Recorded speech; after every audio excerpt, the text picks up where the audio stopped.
숫자가 그대로 나오면 되잖아. 숫자로 주입식을 맞추라고 거예요.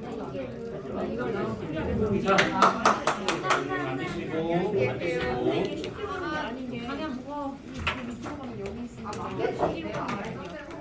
그럼 대략. 이게 왜안 돼?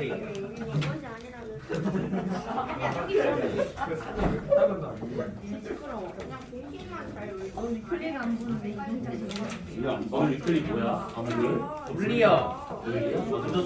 이중선 대시요. 그러면 일단 이중선 드리겠네.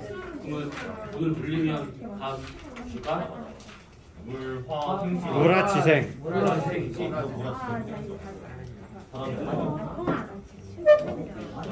자, 조용하시고 이것도 시키는 겁니다. 끼고.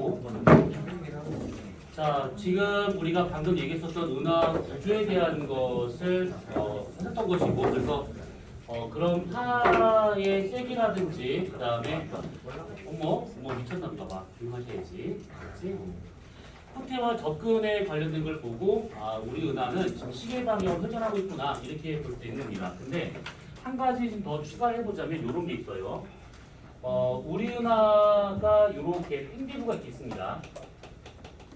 그러면 여기서 이렇게 떨어진 이 지점에 태양계가 이렇게 있다라고 한번 가정할 수가 있어요. 자, 그러면 이렇게 있는 상황에서 우리가 이렇게 선 하나를 더 그어서 좌표를 좀 볼 겁니다. 자, 그러면 이렇게 있는 거라 치면 지금 현재 태양계를 포함해서 은하 전체 회전 방향은 지금 시계 방향으로 이렇게 지금 회전하고 있는 중입니다. 근데 케플러 회전하는 것을 감안한다 치면 팽배부하고 태양계 안쪽에 있는 이 별들의 회전 속도는 되게 빠를 거고 태양계 바깥쪽에 있는 회전 속도는 되게 느릴 수밖에 없다 이 얘기죠.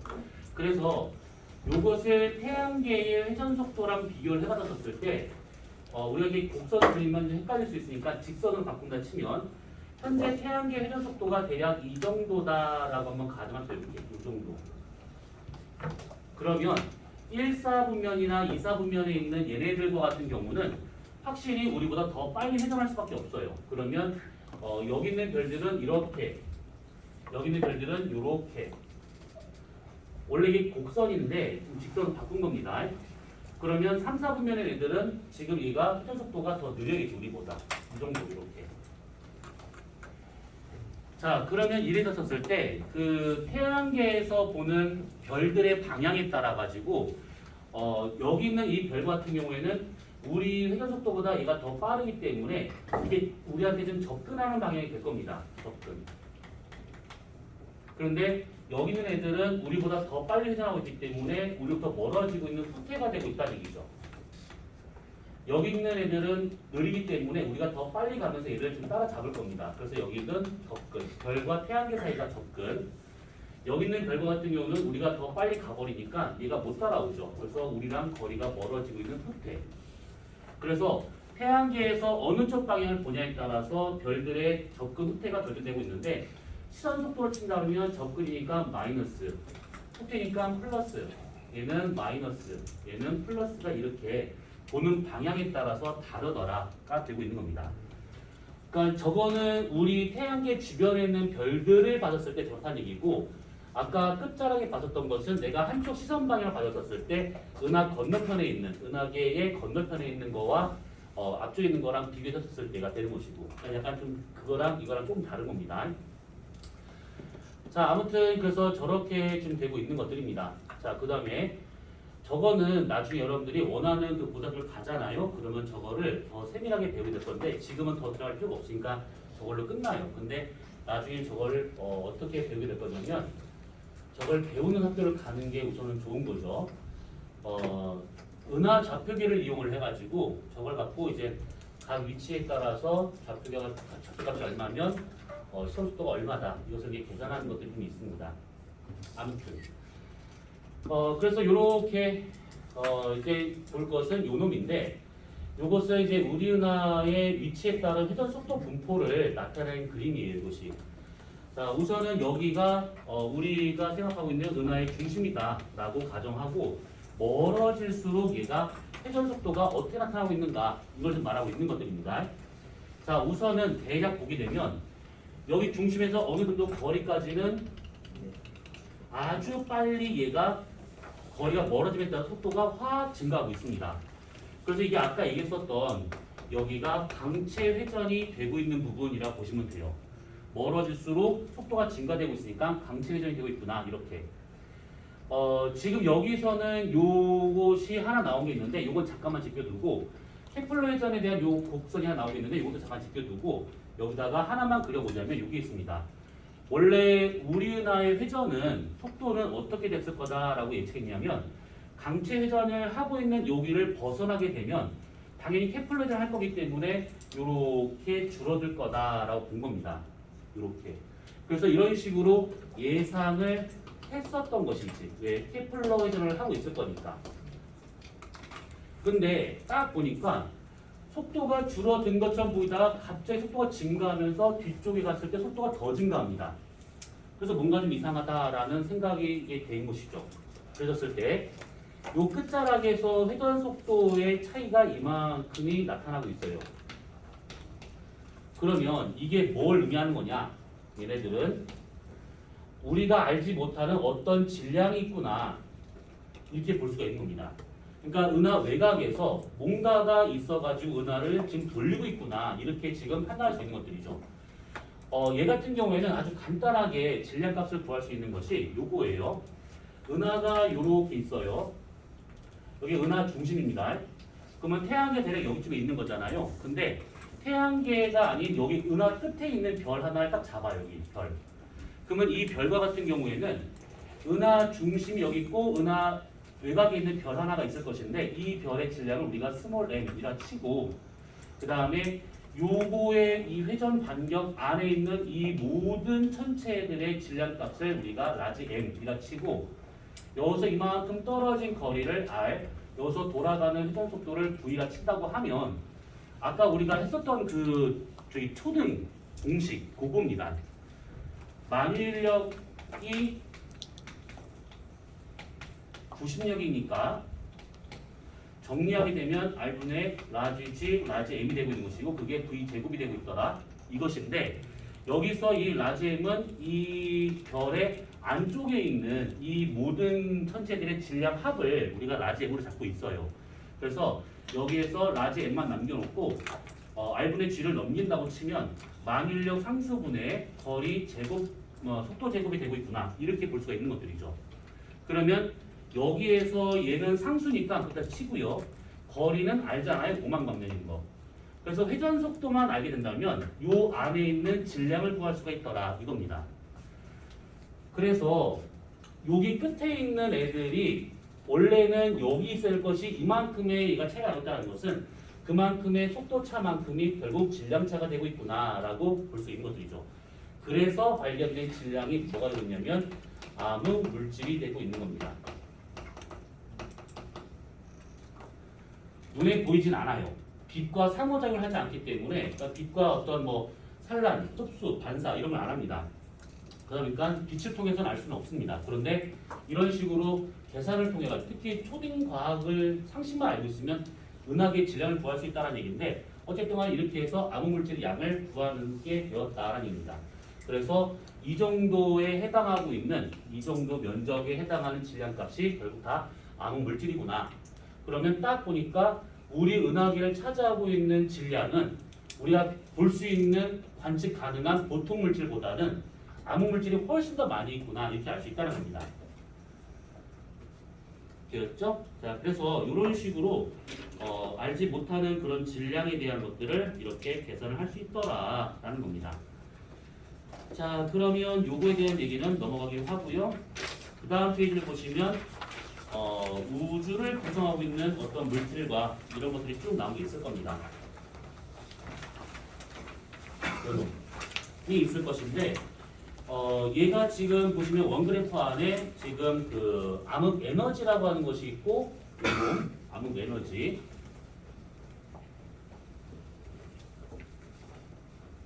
그 다음에 여기가 암흑 물질 그 다음에 삼각 물질과 일반적인 천체 그래서 이런 식으로 본다 치면 우리가 관측 가능한 우주와 같은 경우에는 빛을 통해서 뭔가 별이 있다, 성간물질이 있다, 아까 말한 것처럼 뭐 21세 전파를 본다, 뭐 이런 것들은 전부 다 여기에 속하고 있는 것들인데 우주에 있는 것 중에서 대략 4%밖에 안 돼요.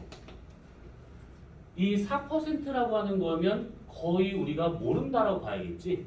그 아는 게 이게 지금 우주에서 볼 수 있는 모든 기체와 물질의 양을 합치면 4%밖에 안 되는 것이고 제일 많은 것은 암흑 에너지, 이것은 암흑 물질로 구성되어 있다는 겁니다. 그러니까 암흑이라고 하는 것은 빛과 아무런 상호작용이 없기 때문에 깜깜하게 보인다라는 의미도 되겠지만 지식적으로 아는 게 쥐뿔 아무것도 없어요. 그렇기 때문에 그냥 깜깜하다. 그래서 그냥 암흑이라는 말을 붙이는 겁니다. 자, 이랬었을 때 암흑 물질과 보통 물질을 합쳐면 얘네들은 그냥 결국 질량이잖아요. 질량. 그러면 질량이 존재한다라고 했었을 때는 당연히 끌어당기는 인력이 나타나게 될 겁니다. 인력이 나타나고 있다라고 하는 것은 우주 전체로 봤을 때는 우주를 수축시키려고 하는 힘으로 작용하고 있다라고 봐야겠죠. 그 다음에 암흑 에너지라고 하는 것은 요거는 그냥 참고로만 알고 있어요. 질량을 갖고 있지 않은 상태의 힘을 말하고 있습니다. 힘. 얘 같은 경우에는 우주를 팽창시키려고 하는 힘이에요. 이거는. 이 물질들은 우주가 팽창한다 해서 질량이 증가하거나 감소하거나 이러진 않습니다. 그냥 딱 고정된 상태인데 암흑 에너지와 같은 경우는 부피가 커짐에 따라 가지고 이거의 전체적인 총량은 증가합니다. 우주가 팽창하면 팽창할수록 암흑 에너지의 양은 증가하게 돼요. 그러면 우주를 팽창시키는 힘이기 때문에 우주가 이렇게 있다라고 가정한다 치면 물질에 의해서 잡아당기려고 하는 요 힘을 우리가 인력이라 치면 우주를 팽창시키는 힘, 반대로 이렇게 밀어내는 힘이라는 뜻이잖아요. 이렇게. 그러면 인력의 반대말이 되기 때문에 이것을 총력이라고 얘기합니다. 현재 우주가 팽창되고 있는 것을 감안하면 결국 인력보다는 청력이 훨씬 더 우세하구나 라고 볼 수 있는 것이고 특히 우주가 팽창하는 게 그냥 등속으로 이렇게 쭉쭉 팽창하는 것이 아니라 가속 팽창하고 있습니다. 더 점점 빠르게 지금 팽창하고 있는 중이에요. 그러면 확실히 암흑 에너지에 의한 청력이 더 훨씬 더 강하게 작용하고 있구나 이렇게 따져볼 수가 있는 겁니다. 자, 아무튼 그렇고요. 자, 그 다음 페이지를 보시면 요런 게 있을 겁니다. 45페이지에 나와 있는 성간물질과 성운 이렇게.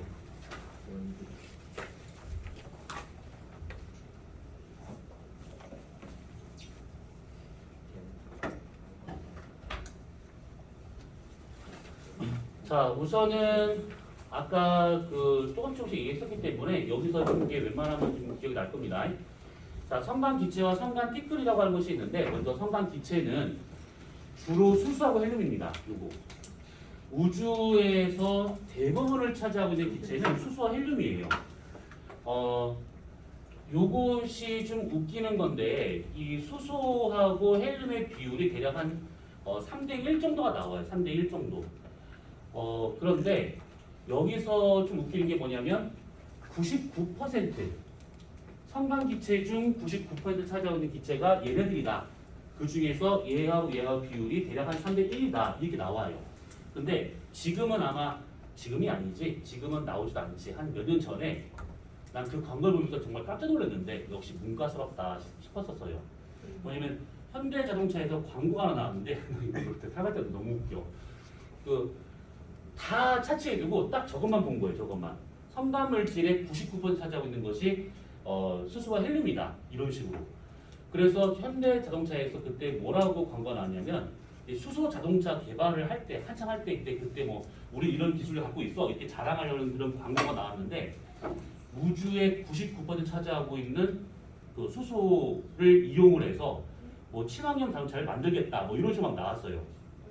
우주의 99%가 수소면요. 우리가 만약에 달로 뭘 보내잖아요. 그러면 빅뱅이에요. 그건 말 같지 않은 소리죠, 그게. 그러니까 문과 사람이 아마 뭘 찾았나 봐요, 저거를. 찾아가지고 아, 우주에는 수소가 99%구나. 근데 아까 얘기했었죠.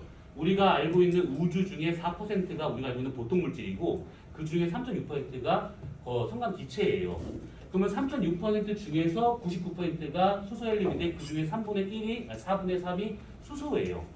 그러면 3.6% 중에서 4분의 3이 되고 있으니까 대략적으로 뭐 얼마야? 한 뭐 20% 20 정도?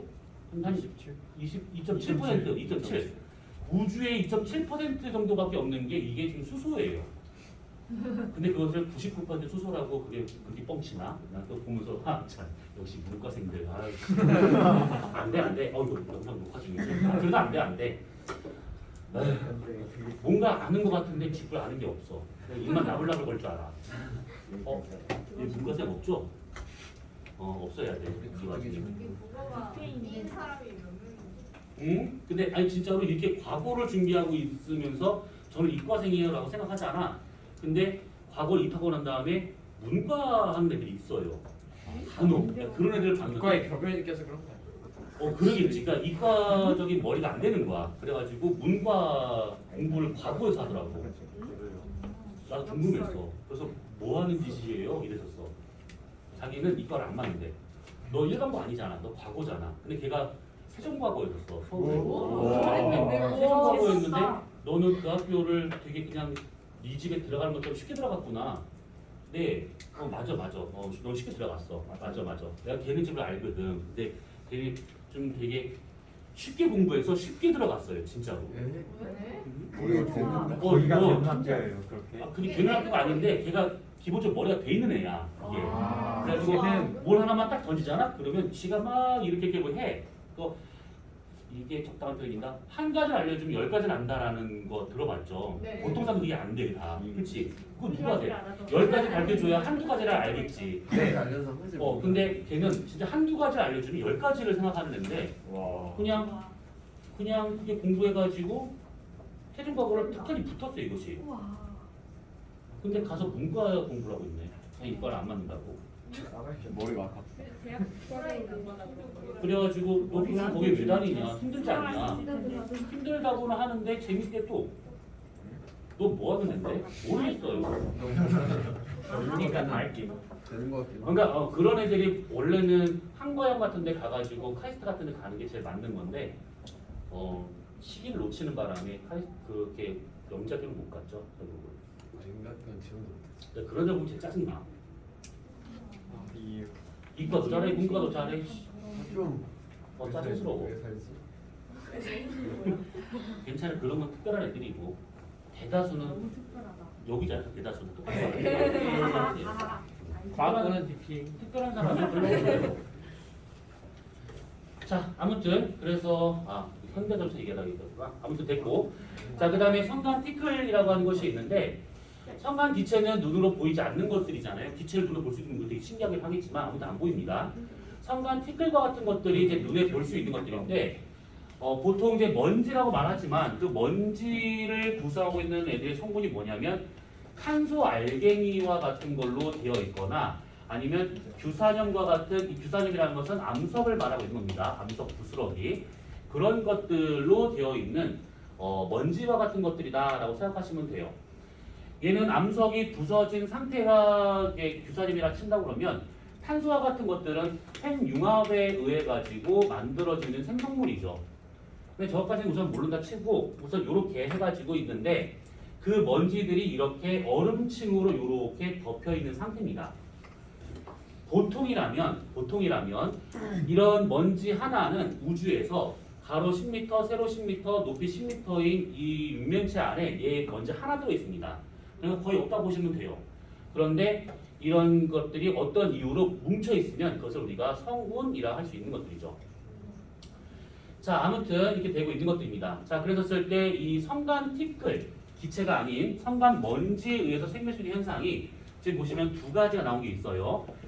성간 소강 현상은 아까 잠깐 제목만 썼었는데 이게 뭐냐면 여기 읽어보면 잘 이해가 안 갈 수 있으니까 이렇게 보도록 합시다. 성운이 있대요. 요렇게 관측자가 있는 상황에서 성운이 요렇게 있습니다. 자, 그러면 어느 별빛이 쭉쭉쭉쭉 갑니다. 이런 식으로 쭉 가게 되는데 그때 여기 쭉 가다가 이 빛들이 성운을 지나게 된다면 일부가 다른 쪽으로 산란반사되거나 아니면 지네가 일부를 흡수를 해버립니다. 그러면 뒤에서 오는 별빛 중에 일부만 우리한테 이렇게 올 수가 있더라라는 얘기죠. 자, 그랬을 때 뒤에 있는 별을 우리가 성운을 통해서도 볼 수 있는 그런 되게 전율도의 성운이다 라고 가정하잖아요. 그러면 이거의 원래 밝기보다 빛이 줄어들어서 우리한테 오고 있기 때문에 이런 현상을 성간 소강 현상이라고 말하게 돼요. 이것이 빛이 줄어들었다는 뜻입니다. 자, 그렇게 본다고 치면 별빛의 세기가 약해졌다라고 하는 요 놈이 결국은 겉보기 밝기가 약해졌다라는 뜻으로 해석할 수 있는 것이고, 그 말은 뭐냐면 겉보기 등급 있죠. 겉보기 등급이 커졌다라고 이렇게 볼 수가 있는 겁니다. 자, 그러면 우리가 지난주에 잠깐 있었었는데 별까지의 거리를 구하는 방법 중에 거리 지수가 있다라고 했던 것들, 겉절이 값은 이게 거리구나 이런 식으로. 그러면 성운 뒤에 있는 저 별의 절대 등급은 바뀌지 않아요. 그래서 요 놈은 일정합니다. 그런데 겉보기 등급이 올라간대요. 성간 소관 현상 때문에. 그러면 겉절이 값이 커지는 것이죠. 그래서 눈으로 볼 수 있는 그 거리가 더 멀리 있는 것처럼 보이더라라는 겁니다. 원래는 가까이 있는 것인데 더 멀리 있는 것처럼 보이는 그런 현상을 성간 소강 현상이라 할 수 있는 것들이죠. 그래서 아까 그 우리 은하 구조 중에서 셰플리라는 사람이 우리 은하를 실제보다 3배 정도 크게 관측했다라고 하는 것이 이 요거 때문에 그렇습니다. 중간에서 별빛이 사라지고 더 멀리 있는 것처럼 보이기 때문에 우리 은하가 더 큰 것처럼 이렇게 잘못된 계산을 했다라는 얘기죠. 근데 그 사람 입장에서는 계산을 잘못해서 우리 은하가 더 크다라고 했지만 그 사람 때문에 성간 소관 현상이 밝혀지게 된 것들이에요. 그래서 이런 것들 다 보정을 해가지고 실제 크기가 이만하구나, 실제 거리가 너희구나 이런 것들을 알아냈다 이 얘기입니다. 자, 그 다음에 성간 적색화 현상이라고 하는 것이 있는데 얘는 뭐냐면 이렇게 성운이 끼 있습니다. 자, 성운이 끼는 상태에서 관측자가 여기 이렇게 있대요. 만약에 외부에서 별빛이 들어오는데 단파의 별빛이 오기도 하고 장파의 별빛이 오기도 합니다. 여기는 더 헷갈리겠구나. 단파의 별빛이 이렇게 오기도 하고 그 다음에 장파의 별빛이 이렇게 오기도 합니다. 자, 그러면 우리가 가시광선 영역에서 봤을 때 단파 영역은 청색 계통이 되고 있고 그 다음에 장파 영역은 적색 계통이 되고 있는 거잖아요. 그러면 성운을 통과할 때 단파는 막 들어와서 산란반사가 막 돼버린다 이렇게. 근데 파장 긴 것들은 쭉쭉쭉쭉쭉 지나가 이런 식으로. 그래서 이 사람이 성운 뒤에 있는 별빛을 본다고 하면 단파는 다 튕겨내버리고 장파만 이 사람한테 오기 때문에 이 뒤에 있는 별이 조금 더 적색 계통인 것처럼 보이는 것, 그것을 성간 적색화 현상이라는 것인데 이름이 중요한 게 아니에요. 지금 이것도 마찬가지인데 이름이 중요한 것이 아닙니다. 그래서 이런 식으로 해가지고 이 별이 붉은색 계통으로 보이더라 이겁니다. 얘랑은 좀 다른 게 뭐냐면 얘는 더 멀리 있는 것처럼 보이는 현상을 말하고 있는 것이고 얘는 이 별의 단파를 튕겨냈기 때문에 파장 긴 적색만 오고 있는 거잖아요. 그래서 별의 표면 온도가 낮은 것처럼 보이는 그런 현상이구나 라는 뜻입니다. 이렇게. 자, 관측자가 이렇게 별과 성운과 이 사람이 같은 선상에 있으면 성간 적색화 현상이 나타나게 돼요. 근데 만약 관측자가 여기 서 있다면 이쪽을 바라보자 이렇게요. 별과 성운과 얘가 같은 선이 아니다 라고 친다고 그러면 여기서 나가는 단파의 산란된 빛이 이 사람한테 들어올 겁니다. 그래서 이 성운이 푸른색 계통으로 보이게 돼요. 푸른색 계통으로. 성운을 받았을 때 적색 계통이다, 푸른색 계통이다 라고 하는 것은 실제 그 성운의 온도가 높다 낮다 이것이 아니라 단파를 많이 튕겨낸 것을 내가 보는지 아니면 장파 영역을 내가 보는지에 따라서 색깔이 다르다라고 생각하시면 되는 겁니다. 어때요? 이해돼요? 네네. 자, 그러면 이렇게 보고 자, 성운이 있습니다. 방금 얘기했던 것처럼 그런 성운들이 이렇게 모여있는 상태를 말하고 있는 것인데 크게 지금 빛을 어떻게 하느냐에 따라서 암흑, 반사, 발광 세 가지로 지금 나눠지게 돼요. 물론 성운의 종류는 이것만 있는 것은 아닌데 빛을 어떻게 했는가 그걸로만 본다 치면 암흑성운과 같은 경우에는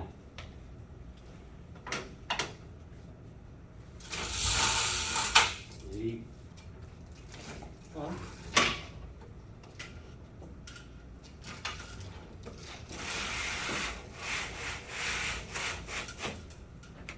우와.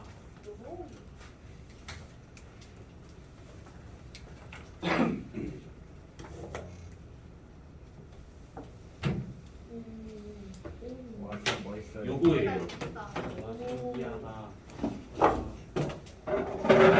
자, 요놈이 완성성. 이렇게 성운이 있습니다. 자, 그러셨을 때 암흑성은 조용하시고 암흑성과 같은 경우는 지금 보게 되면 얘처럼 요걸 보시면 얘처럼 뒤에 오는 별빛이 있을 것인데 얘만 여기 까맣게 보이잖아요. 이렇게요. 요런 것들은 뒤에 오는 별빛을 막기 때문에 이런 일이 벌어져요. 그래서 여기를 우리가 암흑성운이라 할 수 있는 것들이죠. 이 암흑성과 같은 경우에는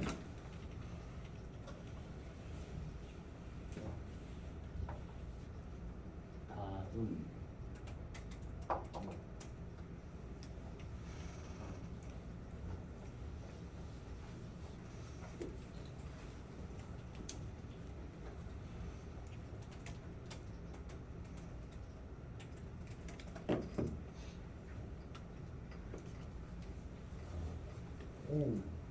이런 것들도 암흑성운이에요.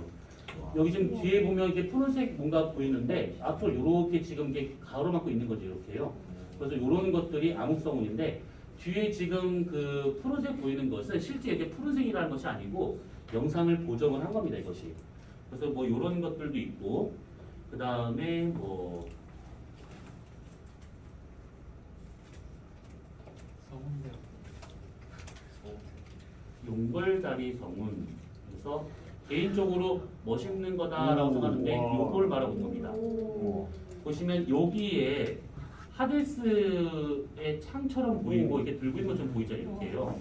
그래서 로마 신화에 써져 볼 만한 뭐 그런 모양이다 보니까 아무튼 뭐 그렇습니다. 그래서 이런 것들 같은 경우에는 암흑성운은 아닌데 이것은 근데 이런 성운이 또 있다라는 겁니다. 이렇게 고정이에요. 다 보정합니다. 이게. 위에 사진 그 퍼블 찍은 그 은색 그 찍은 거 누구? 여기 위에 아그 말고 맨 오른쪽 이거? 네. 요거는 제임스 왜 이거 아닌데? 개- 아 맞다 이거 이번에 공개된 거죠. 네, 이거. 이번 공개된 제임스의 우주 만기 거. 7월 13일. 이거 공개하면서 5개인가를 공개했었죠. 그래서 이렇게 암흑성운이라고 하는 것이 있는데 암흑성운과 같은 경우에는 다시 요거를 보자면 요거예요. 빛을 뒤에 오는 별빛을 막아버리기 때문에 이거 어둡게 보이는 것입니다. 그러면 지금 여기다가는 쓸 수가 없으니까 니네들이 알아서 쓰세요. 얘가 그 어둡다라고 하는 것은 뒤에 오는 별빛을 막는다는 얘기잖아요. 그러면 성운 자체의 밀도가 아주 크다라는 뜻입니다. 별빛을 막을 정도로 성운의 밀도가 고밀도가 되고 있는 것이고 그 다음에 보다시피 이렇게 깜깜하게 보인다는 것은 여기서 스스로 뭔가 빛을 내지 않는다는 뜻입니다. 저온이라는 뜻이에요. 그래서 성운 자체가 고밀도이면서 저온인 상태가 저런 암흑성운이 되고 있구나가 되고 있는 겁니다. 이런 식으로. 자, 그 다음에 이것이 지금 플레이아데스 성단 내에 있는 플레이아데스 성운이에요. 여기 있는 요 별이 모여 있는 것 자체는 성단이고 그 별과 별 사이에 뿌옇게 좀 안개 낀 것처럼 보이잖아요. 이것이 플레이아데스 성운이 되고 있습니다. 이런 것들. 이런 것들도 헐. 이런 것들도 반사성운이라 볼 수가 있는 것이고 성단 적색화 현상을 생각해 보시면 마피아의 검성 우와. 이런 것들도 있습니다. 닮았어. 보시면 딱 봐도 마귀알몸처럼 보이죠? 여기 턱주다리, 아니 턱, 그다음에 여기가 내불 있고 여기 뭐기도 이렇게.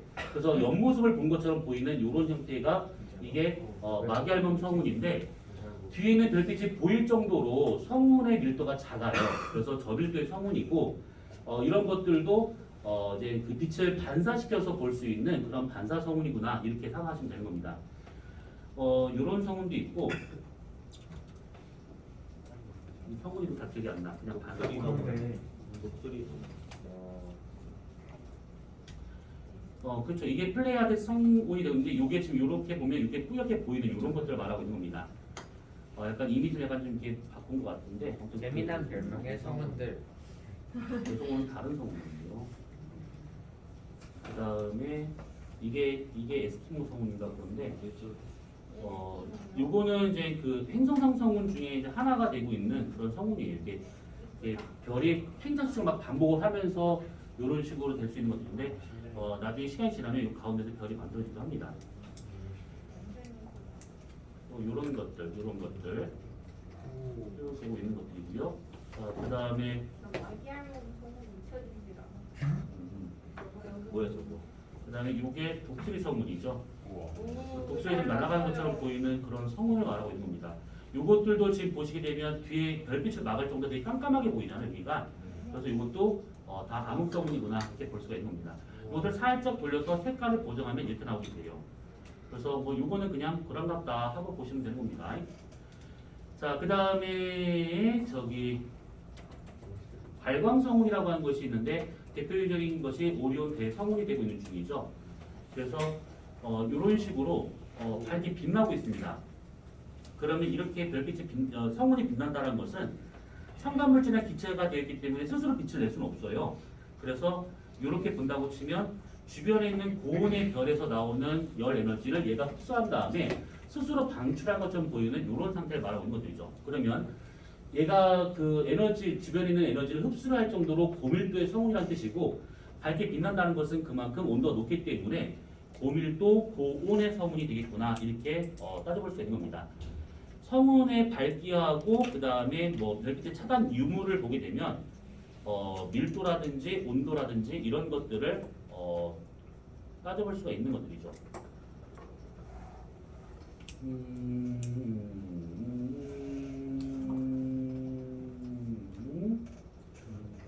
와 달. 달. 와 달도. 와 달. 아무튼 뭐 그렇습니다. 그리고 뭐 성운이야 뭐 여러 가지 있긴 하겠지만 그냥 한번 성운만 쳐볼까? 대학교. 이거는 성운이 아니죠? 이게 뭐야 이거? 블루야? 2006년도. 성운 성분이구나. 성운은 참 많아요. 형태도 다양하고 아무튼 뭐 그렇습니다. 와. 뭐 많이 유명한 건 이런 것들이 될 것이고 그다음에 이건 다 나비 성운이고 그리고 뭐 아무튼 이렇게 되고 있습니다. 이렇게 뭐쭉 있는데 제임스이 올라갔으니까 더 많은 사진을 더 보여주지 않을까 싶어요. 뭐 아무튼 뭐 이렇습니다. 근데 뭐 저 사람이 여기 사람이구나. 뭐 아무튼 뭐 이렇게 있습니다. 됐습니다. 이렇게. 자, 그래서 성운이라고 하는 것은 우선 이렇게만 보면 될 것 같아요. 자, 그 다음에 분자운이라 해가지고 요게 있을 겁니다. 지금 여러분들은 흑백이라기 잘 안 보일 것인데 아무튼 아까 우리가 방금 봤었던 그 성운의 독수리 성운의 일부를 이렇게 좀 확대하고 있는 것들이죠. 분자운이라고 하는 것은 보통 삼각기체와 같은 경우가 이제 이온화된 경우도 있고 하는데 얘는 온도가 너무 낮아가지고 분자 형태로 존재하고 있는 그런 성운이다라고 생각하시면 돼요.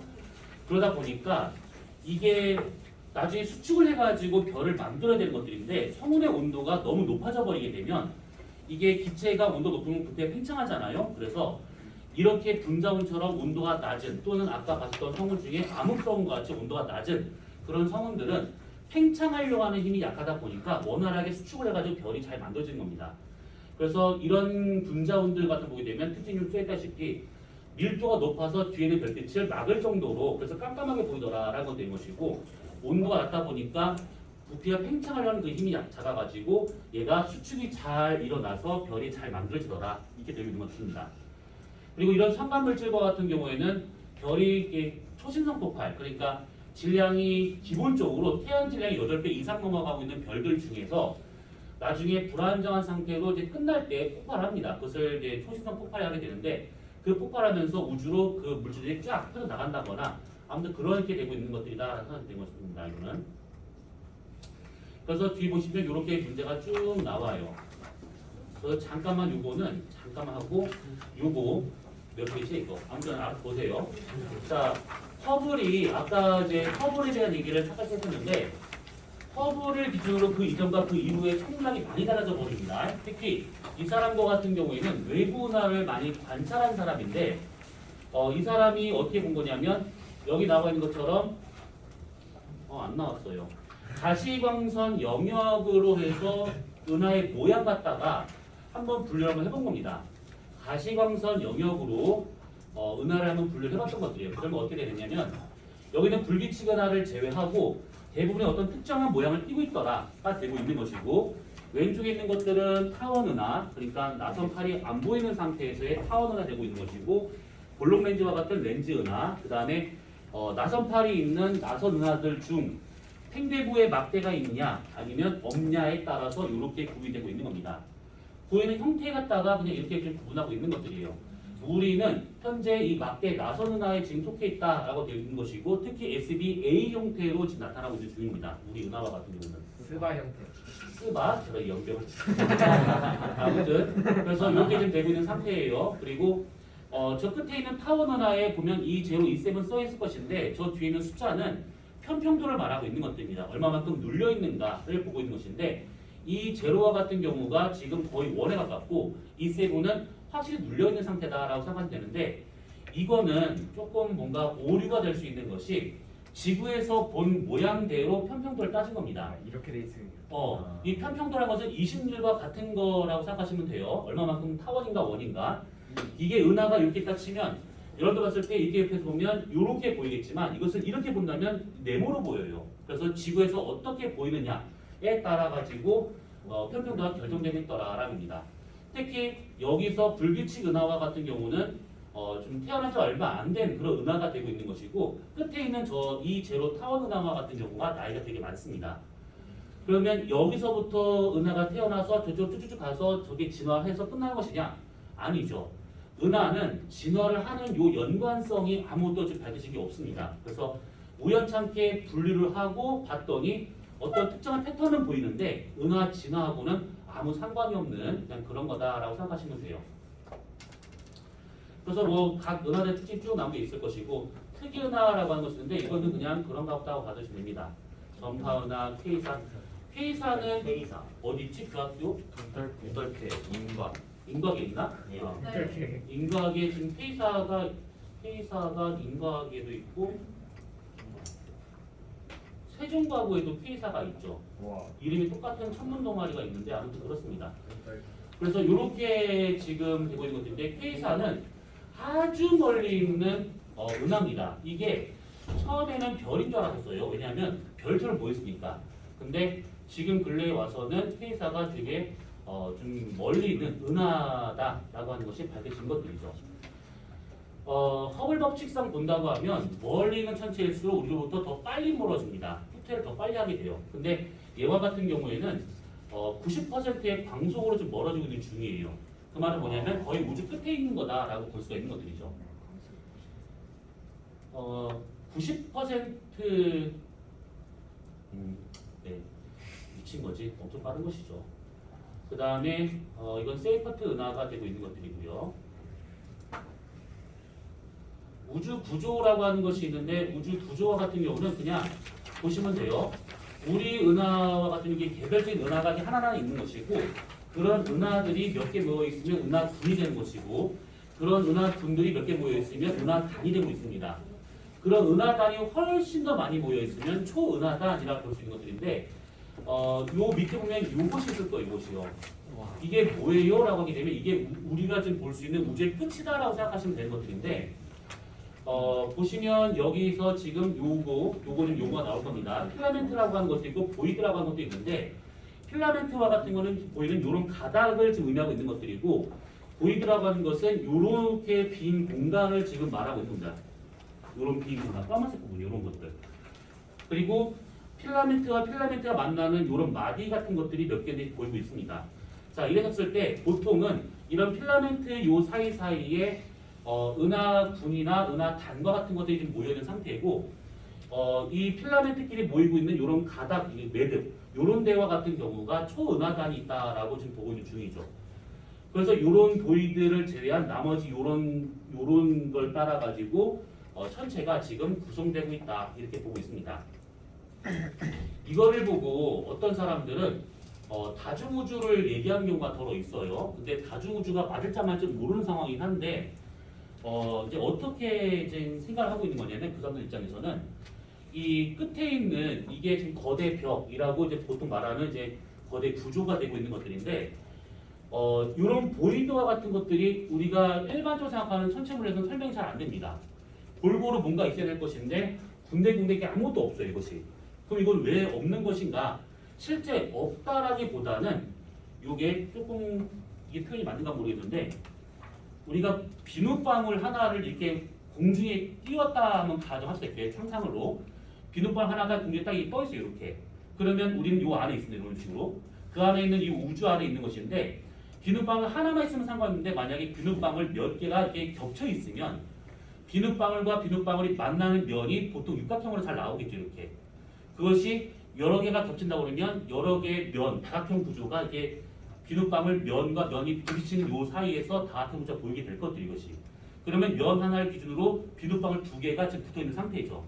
그러면 여기 면에는 이제 물질의 흐름이 별로 없는 상태고 이 면과 만나는 요 가닥과 면과 면이 만나는 요 가닥이 서로 만나는 요 지점에 그것이 이제 이런 매듭이 되고 있다라고 보고 있는 것이고 요게 우리 우주 건너편의 다른 우주랑 접하고 있는 면이다라고 얘기하고 있는 중입니다. 그래서 보이드라고 하는 것이 아무것도 없다, 아무도 관측이 안 된다라고 하는 것은 우리가 볼 수 있는 것은 여기까지이기 때문에 이거 건너편에 있는 우주를 볼 수가 없다라고 얘기를 하고 있는 중이죠. 그래서 이것을 갖고 다중우주를 얘기하는 사람들이 있습니다. 근데 확실하게 그 다중우주론이 증명된 상황이 아니기 때문에 지금 당장 지금 우리 우주도 모르는 한국에서 무슨 다중우주야. 그래서 요거는 그냥 그런가 보다 하고 보시면 돼요. 자 그러면 이렇게 보면 됐고 그 다음에 허블 법칙과 우주 팽창의 것이 뒤에 또 하나 있을 것인데 이거는 그냥 봐두시면 돼요. 허블 법칙이라고 하면 그 우주는 팽창하고 있다. 그러니까 외부 은하가 다 멀어지고 있다. 근데 은하 자체에 추진력이 없기 때문에 공간이 팽창을 해야 은하가 멀어지는 걸 설명하다 보니까 거리에 따라서 후퇴 속도를 비교를 해가지고 이런 식으로 그래프 하나 만들어요. 그러면 여기서 봤을 때 거리와 속도가 나온 것이 있는데 거리 단위를 보게 되면 메가파섹입니다. 메가가 100만이죠. 그래서 메가파섹을 기준으로 해가지고 거리가 멀어질수록 속도가 증가하는데 후퇴 속도, 멀어지는 속도가 증가하는데 보니까 직선선 나와요 이렇게. 우와. 그래서 이거를 갖고 나온 것이 어디 있니? 요 놈이죠. 그래서 후퇴 속도는 거리에 비례하고 있다는 얘기인데 여기서 이 기울기를 생각해 보시면 거리분의 속도가 되고 있는 거잖아요. 그럼 R분의 V가 될 것이고 그것을 기울기, 허블 상수라고 보는 겁니다. 그래서 허블 상수하고 거리 곱이 곧 후퇴 속도가 되고 있구나. 이게 허블 법칙이 되고 있습니다. 멀리 있는 것일수록 더 빠르게 후퇴하고 있다. 이렇게. 이 허블 상수와 같은 경우가 되게 공허하게 들릴 수가 있어요. 이게 무슨 말인가 싶을 것인데 물리학에서는 이 허블 상수가 얼마가 되냐에 따라 가지고 우리가 알고 있는 물리 법칙이 많이 달라질 수가 있습니다.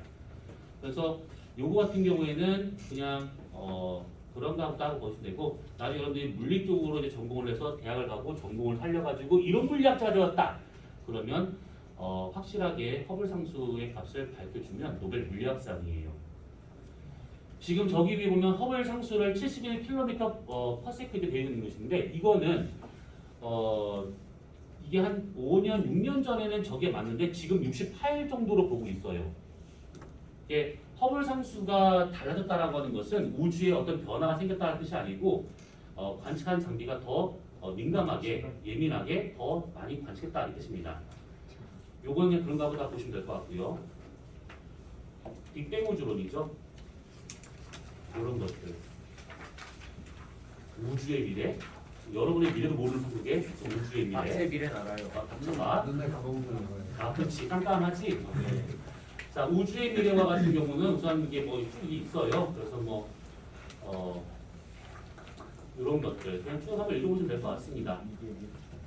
그러니까 이게 여러분들 같은 경우에는 이게 지금 당장 고등학교 입시에는 이게 나오지 않으니까 이걸 좀 할 필요가 없어요. 그래서 안 하는데 원하는 학교에 들어가든 원하는 학교에 들어가지 못하든 중졸로 끝나지 않는 이상 요거를 배우게 될 거예요. 빠르면 내년 1학기고 늦으면 2학년 2학기 때 일반 보면 2학년 2학기 때 과학 보면 1학년 1학기 때 이걸 배우게 될 것인데 하다가 토 나올 수도 있을 겁니다. 그리고 요게 지구과학 수능에선 요게 있어가지고 준비하는 애들은 미쳐버려. 일반고 가면 진짜 환장할 겁니다. 근데 이론인데 왜 나와? 응? 이론. 이론인데. 나도 이게 되게 신기했어. 교육과정 받고 나서 이거 아마 없어질 거다라고 생각했는데 이게 버젓이 들어갔네. 미친 새끼들인가 도른자인가. 아무튼 그래요. 이게 다 불확실한 내용인데 이게 지금 교육과정에 들어가 있는 상태입니다. 말같이 하는 소리지. 아니 뭔가 확실한 게 지금 과학책에 들어가 있지 왜 이게 왜 들어가 있냐고. 빅뱅 우주를 지금 반대하는 천문학자도 많아요. 말이 안 된다 뭐 이런 식으로. 쭉 있습니다. 그래서 이렇게 본다고 하면 이제 요거는 끝났어요. 와. 그래서 다음 주에는 천문을 이제 이걸로 끝내고 다음 주부터는 이제 다른 걸로 나가야 될 것인데 우리가 지금 요거 뭐 하다 말고 좀 천문 넘어온 거냐면 그때 기억나시지? 하이탑 중등과학을 하다가 천문 들어가면서 요걸로 좀 준 겁니다. 그래서 하이탑 중등과학이 있으신 분은 들고 오시고 없으시면 안 들어가도 돼요. 따로 이제 줄 거니까. 이 상황에서 지금 살 돈 전혀 없대요. 입시 때문에 사는 입시 때 하이탑 중등과학 왜 사? 거기서 파일로 다 받았어요. 살짝. 그럼 파일 있으면 파일도 갖고 되고 상관없습니다. 어쨌든 간에 복사해 줄 거니까 따로 뭔가 더 하려고 노력하지 마세요. 네. 자, 됐습니다. 오늘 여기까지.